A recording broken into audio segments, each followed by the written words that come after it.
to AC Electronics. So in this video, we are going to see the mathematical modeling of mechanical systems. That is translational mechanical system. How can we model mathematically? Let's see. Okay. So we'll be discussing all the basic elements of this translational mechanical system and also how to write the transfer function of a given mechanical system. Also, we'll be discussing. Okay. So we are going to actually see the basic elements and also the method of writing the transfer function of a translational mechanical system. Okay, so let's see about translational mechanical system modeling. So in today's video, we are going to discuss about the mathematical modeling of translational mechanical systems. So you can classify the mechanical systems as two types.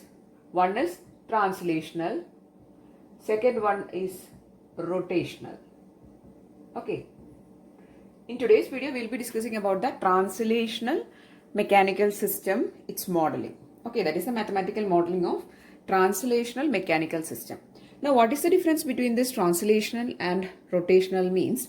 For a translational mechanical system, they move along a straight line. That is, a straight line movement is happening in a translational mechanical system. Whereas for a rotational mechanical system, the motion is rotational. Okay, so that is the basic difference between a translational mechanical system and a rotational mechanical system. Anyway, in today's video, we'll be discussing about the translational mechanical system and its mathematical modeling. Okay, so before going into the mathematical modeling, let's just talk about the three basic elements of a translational mechanical system. I hope you have heard of these terms. So, there are basically three elements which we represent or we use in translational mechanical systems, that are mass, spring and damper. Okay, so the first element I am going to explain. The first basic element is mass.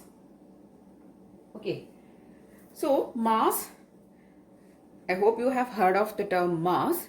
So mass is the property of a body which stores kinetic energy. Okay, so that is actually a definition of mass. Now in the control system subject and while representing the translational mechanical system, we use this representation. We use a block and in that we'll write the letter M. Now the masses can be more than one for a particular system. So the numbers like M1, M2, it will be given. Okay, so this is a mass representation. Now consider that you are going to apply a force to this mass and I'm going to call that force as F of t. Okay, and the mass will undergo a displacement, means it changes its position by x of t. That is, the displacement is x of t. Okay, so there is a mass and we are going to apply a force F of t and it undergoes a displacement of x of t. So when the force is acting on it, this mass will try to oppose this force acting on it. Okay, with its mass m, it tries to oppose the force acting on it. And this opposing force generated by the mass is given by Fm, and that is directly proportional to the acceleration of this mass. Okay, so Fm is directly proportional to A. So I'll explain it once again. We are applying a force F of t on this mass and this mass is undergoing a displacement by x of t, and due to this applied force, it will try to oppose the applied force and it itself generates a force which is an opposing force, and that force is directly proportional to the acceleration of this mass. Okay, and we can write Fm is equal to m into, in order to change this proportionality sign, we use constant which is the mass itself into d square x of t by dt square. Okay, this is nothing but the acceleration. So this is the equation for the opposing force generated by the mass, and this will be equal to the force applied. Okay, I hope the concept is clear. So there is an applied force and there is an opposing force. Both the forces are equal in magnitude. Okay, we are not considering the sign or anything here. We are just taking the magnitudes. Okay, so Fm is the force generated by the mass and it is m into d square x of t by dt square. Now we require these terms, these force equations mainly for writing the transfer function and everything of a translational mechanical system. So when we are saying that we are going to mathematically model a mechanical system means we are going to actually write the transfer function of the mechanical system, and that too will be taking the Laplace transform and then we'll be writing the transfer function. Anyway, we'll be doing a small example towards then. First we'll study all the basic elements. Okay, so this is the first element, which is the mass, and this is the equation for the force generated. Next basic element is called spring. Second one is spring. Again a very familiar term, right? So the spring is represented like this. There will be a spring constant for every spring. Okay, so the spring is an element which stores potential energy. Okay, now consider that for this spring or to this spring we are going to apply a force F of t, and the spring undergoes a displacement by x of t again. Here again I am using the variable x of t. Okay, the force is F of t and the displacement is x of t. Now what will be the opposing force? Here again the spring will also try to oppose the applied force. We know that when we apply some force to a spring, it will due to its elasticity property, it will try to oppose that force. There will be a reverse force, right? So what is that force equation? So Fk of t is the opposing force generated by the spring, and that is given by Fk of t is equal to or directly proportional to, first we'll talk about the proportionality, then we'll write the direct equation. So Fk of t, that is opposing force generated by the spring, is directly proportional to the displacement. Okay, and in order to change this proportionality sign, here again we are going to use the spring constant. In the previous case we have used the mass value, right? But we are using, that is, here we are using the spring constant k into x of t. So this is the basic equation for a spring. Now while considering a spring, there are two conditions. Here if you see this particular figure of the spring, you can see that one end of the spring is fixed. So this end is fixed, this end is free. Okay, and we have applied the force towards the free end. This end is fixed. So this is one condition. When one end is fixed and the other end is free. But there can be another condition which we will call as second condition, in which I'll write it here. Okay, so in the second condition, both the ends of the spring are free. So the second condition of the spring is both ends free. Okay, now in order to draw a structure of the spring with both ends free, you just have to draw like this. Here this end is also free and this end is also free, and the spring constant is k again. Okay, now consider that you are going to apply two forces to the two ends. Consider that this is end 1 and this is end 2. To both these ends, that is to end 1 and 2, we are going to apply two forces. We are not going to consider the value of forces or anything here. Just consider that we are going to apply two forces, and both the ends undergo displacement. Here the displacement is x1 of t and here the displacement is x2 of t. Right. So here we have considered that both the ends of the spring is free, and to both the ends we are going to apply two forces, and due to these two forces both the ends undergo a displacement by two values. Here it is x1 of t, here it is x2 of t. Now, for these two forces, the spring will generate opposing forces, right? Here for a single force, the spring has generated an opposing force. Here also, for each of these forces, the spring will try to generate an opposing force. Now, what will be the opposing force generated at this end? That is, if you are only considering this end, what will be the opposing force generated here? The equation is F K1 of T. Why K1? Because we are considering for this end given by number 1.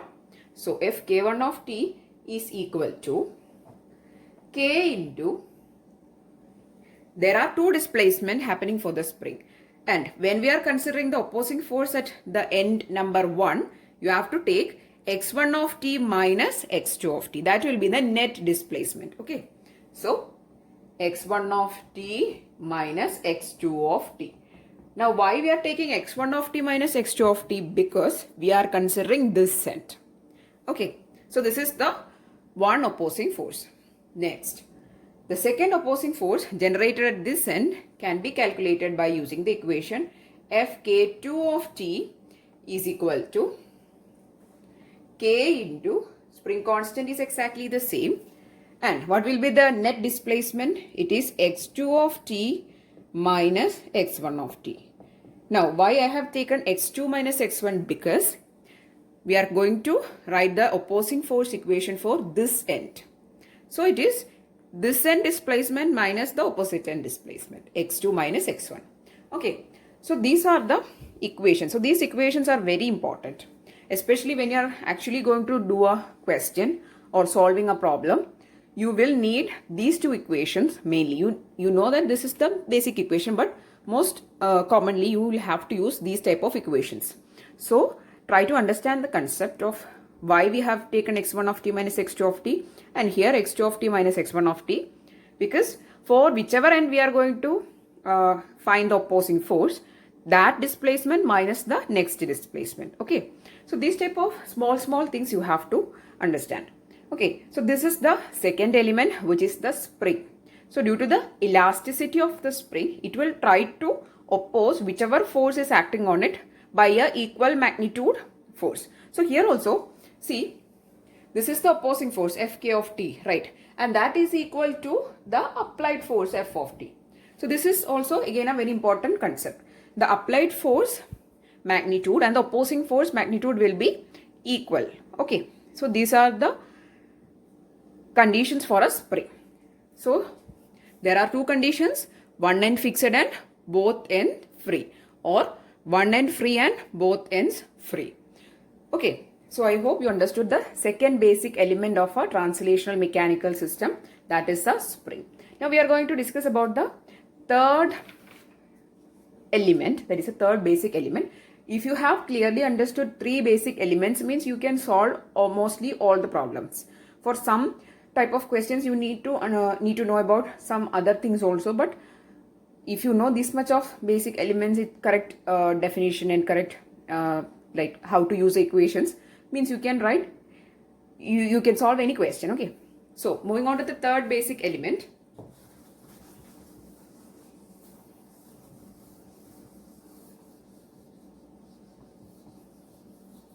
Okay. So, the third basic element is damper.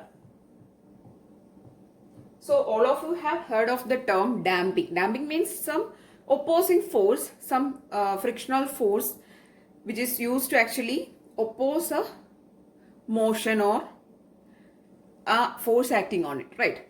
So, the third element is damper. We can also call it by the term or name dashpot. If you have heard or if you have seen the term dashpot also, you should be knowing that it is a damper. Okay.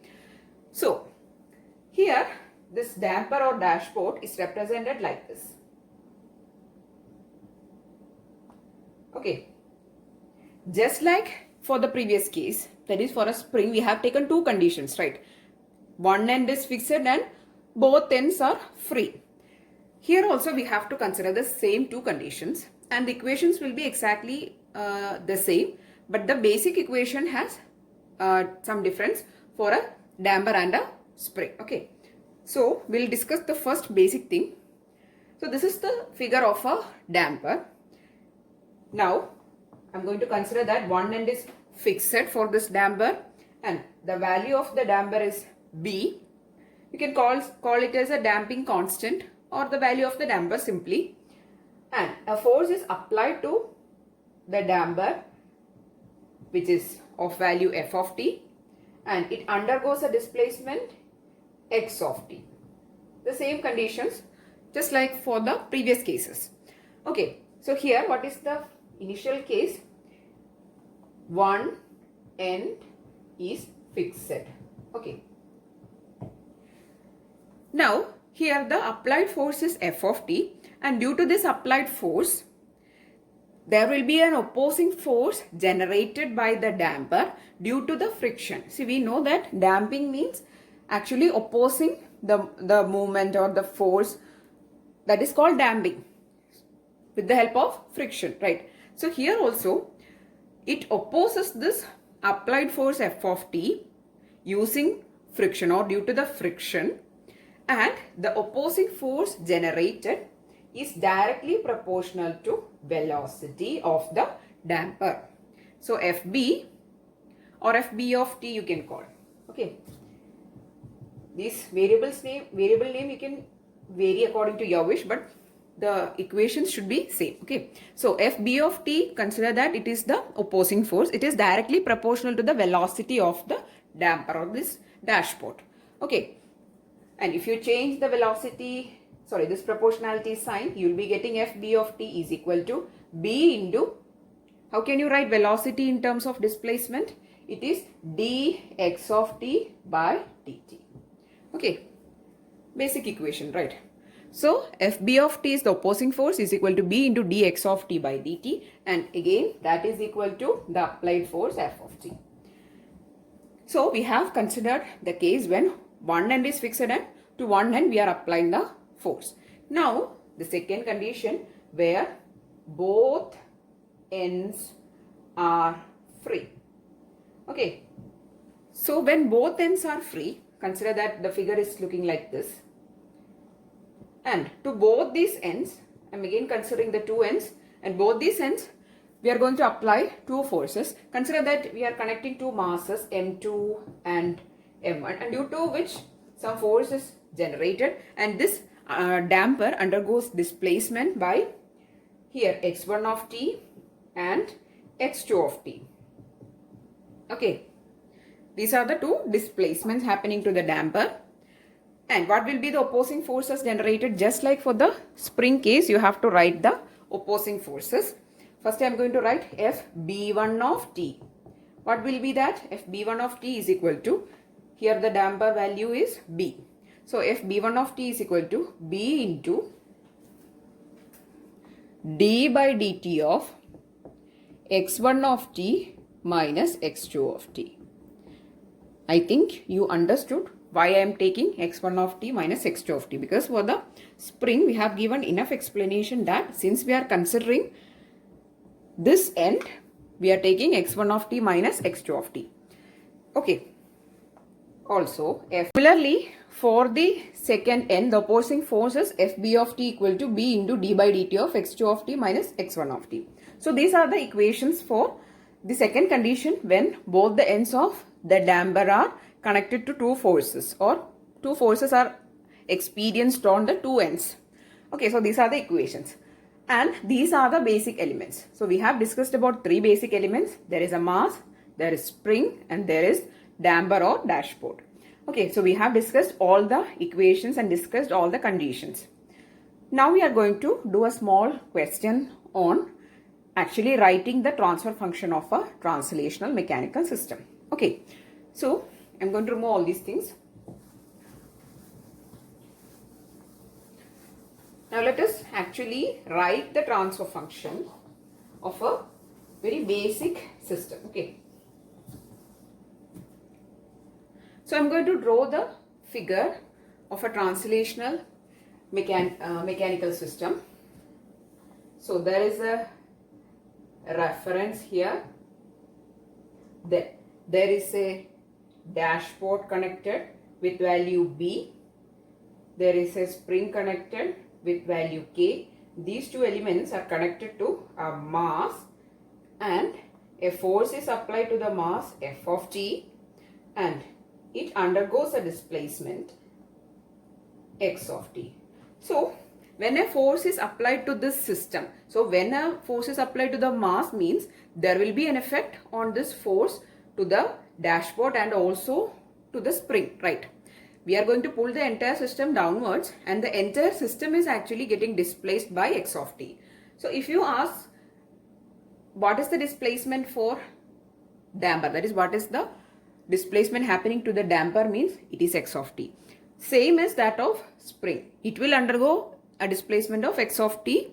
Again, why? Because the entire system is moving by X of T from the initial value. So, each of these elements will have a displacement of X of T. Okay. So, the first thing we have to do is, or what we are actually going to do today is, we are going to draw a circuit-like structure for this translational mechanical system. Before drawing the circuit-like structure or redrawing the figure, you should know that how many number of masses are present in this entire structure or in the system. There is only one mass. For some cases there will be more than one mass, but here there is only one mass. So, if the number of mass elements is 1 means there will be one node for the equivalent structure and also there will be only one equation. So, the number of mass elements is equal to number of nodes and that is equal to number of equations. So, this is the general way of starting to write the transfer function. You have to see how many number of mass elements are there. If it is 1 means you will be having one node in your equivalent circuit-like figure and also you have to write one equation only. Okay, that is there will be only one equation. Okay, so we'll start to draw the figure first, then we'll write the equation. Okay, so there is only one node since there is only one mass element. So I'm going to draw a node here and I'm going to call that node by letter P and then you have to draw the reference. There is a reference also here and in between the node and the reference. So if this is the node and this is the reference means how many number of elements are present? There is a mass, there is a dashboard and a spring. So connect these elements in between the node and the reference. So mass here, dashboard here and the spring here. So this is having value B, this is K. Now there is a force applied, right? You have to apply the force to the node. Okay. So there is a force applied to the node and as a result of this applied force, each of these elements will generate opposing forces, right? Just like the thing we have discussed previously, when a force is applied, the elements will generate opposing forces and these forces will be equal to, its sum will be equal to the applied force, right? So, you can write the applied force F of T is equal to sum of the force generated by these elements, Fm of T plus Fb of T plus Fk of T. That is, these opposing forces, its sum will be equal to the applied force. So, we have seen while discussing the basic elements that when a force is applied to a mass, it generates an opposing force and the magnitude of the applied force and the opposing force is same. So, same case here also, since there are three elements together, three opposing forces, its sum will be equal to the applied force. Okay, so this is all we require to write the equation. Okay, so this is actually our equation. We just need to put the value for Fm of T, we need to put the value for Fb of T and also Fk of T.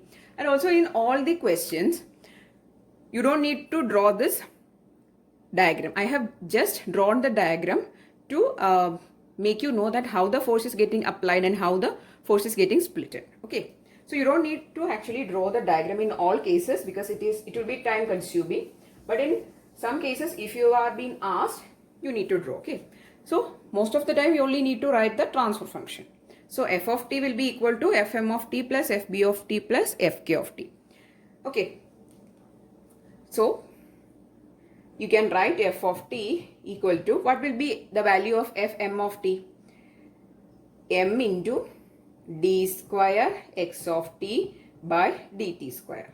So this is the opposing force generated by this mass if x of t is the displacement. Then plus, what is the opposing force generated by the damper or dashpot? It is b into dx of t by dt, right? For the last element, it is fk of t, k into x of t. So this is the equation in time domain. That is, this is the force equation in time domain. The applied force is equal to the sum of the all opposing forces. Here there are 3 opposing forces. So the applied force is equal to the sum of 3 opposing forces. Okay, so the question is actually to find the transfer function of this mechanical system, right? So in order to find the transfer function, you have to first convert this equation to Laplace domain. So this is in the time domain, right? Let us call this equation as equation number 1. It is in the time domain. You have to convert it to the equivalent Laplace domain equation. So I'm going to write it over here. F of t in Laplace, it will be f of s. F of s is equal to m into, if you take the Laplace of d square x of t by dt square, it is s square x of s. Okay, x of t has changed to x of s. Since it is d square by dt square, it is s square x of s. Okay, so once you get used to these type of equations, it will be very easy. Okay, then plus, for the second term, take the Laplace, b is a constant, then dx of t by dt, its Laplace is s into x of s.